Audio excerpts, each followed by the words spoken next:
killing more than 1,500 people. How did this happen? Let's find out. Titanic, its twin Olympic and Britannic. The Titanic was one of three sister ships built by the White Star Line to compete with other ocean liners. The other two were the Olympic and the Britannic. They were all designed to be the largest, fastest, and most comfortable ships in the world. The Titanic was 882 feet long, 175 feet high, and weighed more than 46,000 tons. It had state-of-the-art technology, such as a sophisticated electrical control panel for elevators and an advanced wireless communication system that could transmit Morse code. The journey of the iceberg that sank Titanic. The iceberg that sank the Titanic came from Greenland, where glaciers break off and float into the sea. It was about 100 feet high and 400 feet long, and had been drifting southward for about a year before it crossed paths with the Titanic.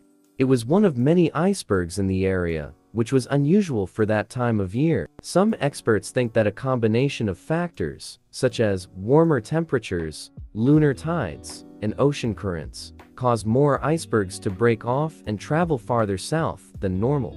The three critical mistakes that sank Titanic.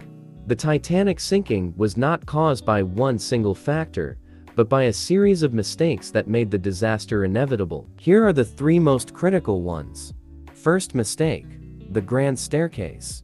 The Titanic had a magnificent grand staircase that spanned 7 decks and connected the first-class cabins to the dining room, the reception room, and the boat deck. It was a symbol of luxury and elegance, but also a major design flaw. The staircase created a huge opening in the ship's structure, which weakened its ability to withstand flooding. When the Titanic hit the iceberg, water poured into the staircase and flooded the upper decks faster than expected. Second mistake: the ugly boats. The Titanic had 20 lifeboats, which could carry about 1,178 people. That was not enough for the 2,224 people on board, but it was more than the law required at the time. The reason why the Titanic did not have more lifeboats was partly because of aesthetics. The ship's designers thought that too many lifeboats would clutter the deck and ruin the ship's appearance. They also assumed that in case of an emergency, other ships would come to the rescue and lifeboats would only be used to ferry passengers to them. Third mistake: too early to use steel. The Titanic was made of steel plates that were held together by iron rivets. Steel was a new material for shipbuilding at the time, and it had some advantages over iron, such as being stronger and lighter. However, steel also had some drawbacks, such as being more brittle in cold temperatures. When the Titanic hit the iceberg, the steel plates cracked and the rivets popped, creating a long gash along the ship's side. Some experts think that if the Titanic had been made of iron, it might have survived the collision. The mistakes could have been prevented. The tragic fate of the Titanic could have been avoided if some simple precautions had been taken. Here are some of them. The millionaire's Captain John Smith.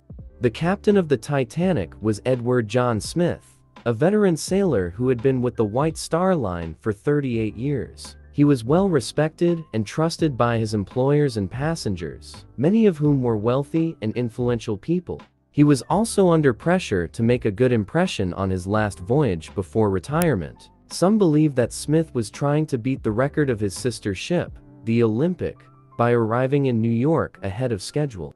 That's why he ignored several warnings about icebergs and kept sailing at full speed 22 knots through dangerous waters. Even binoculars were forgotten. The lookouts on the Titanic were Frederick Fleet and Reginald Lee, two young men who had to scan the horizon for any signs of trouble. They did not have binoculars, which would have helped them see farther and clearer in the dark night. The reason why they did not have binoculars was because they had been misplaced or forgotten by someone during the ship's departure from Southampton. Some say that binoculars could have given them enough time to spot the iceberg and alert the bridge. A deadly combination for icebergs.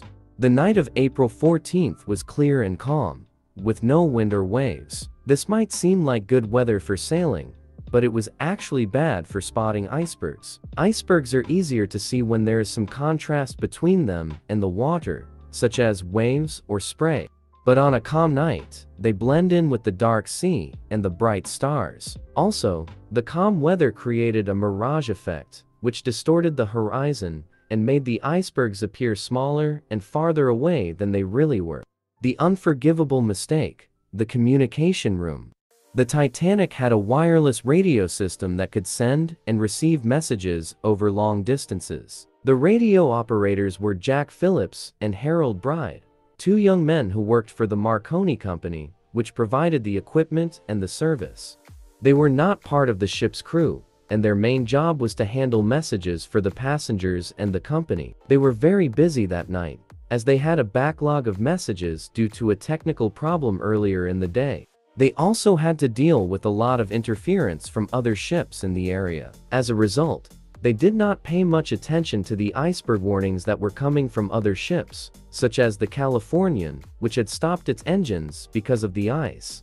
They even told the Californian to shut up because they were busy with other messages. This was a fatal mistake, as the Californian was only 10 miles away from the Titanic and could have come to its rescue if it had known about its situation. The 1% chance became real.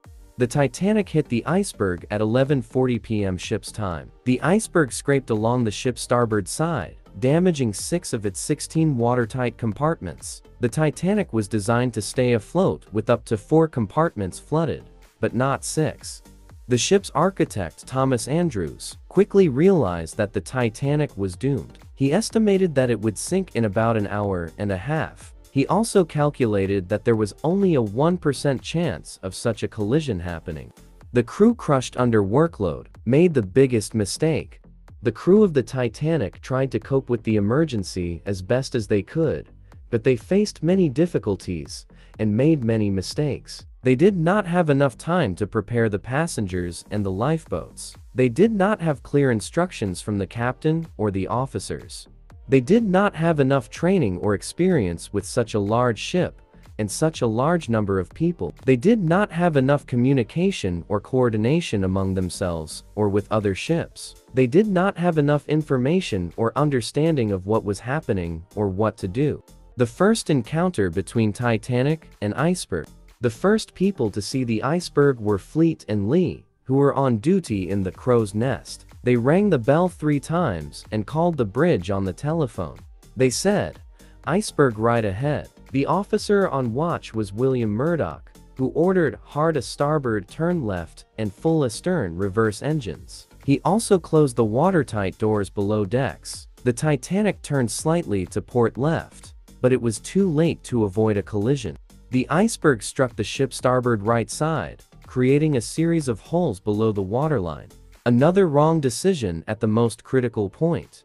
The captain of the Titanic was on his cabin when he felt the impact. He rushed to the bridge and asked Murdoch what had happened. Murdoch said, "An iceberg, sir. I hard a starboarded and reversed the engines, but she was too close."